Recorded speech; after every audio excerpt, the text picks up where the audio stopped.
ఈ మధ్య శనివారం ఒకరోజు సాయంత్రం 4:00కల్లా యాక్చువల్లీ క్రికెట్ మ్యాచ్ చూడాలి. ఐపీఎల్ క్రికెట్ మ్యాచ్ అండి. అది చూద్దామని ఇద్దరం కలిసి టికెట్లు కొనుక్కున్నాం. నేను నా క్లాస్‌మేట్ డెంటిస్ట్. 3:15 కల్లా వాడి దగ్గరికెళ్ళిపోయాను. వెళ్ళిపోయి కూర్చుంటే వాడి దగ్గర బోలెడంతమంది రష్‌గా ఉన్నారు. బయట ఒక 10, 15 మంది వెయిట్ చేస్తున్నారు. వీడేమో లోపల ఒక పేషెంట్ పన్ను పీకుతున్నాడు.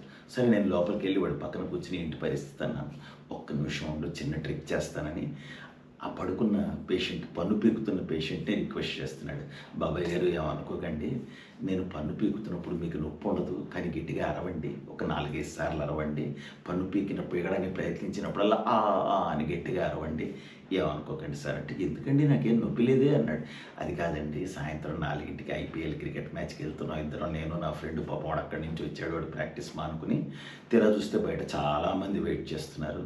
మీరు కొంచెం గట్టిగా అరిస్తే వాళ్ళు వెళ్ళిపోతారు. ఒకళ్ళిద్దరు మిగులుతారు. వాళ్ళని చూసి పంపించేస్తాను.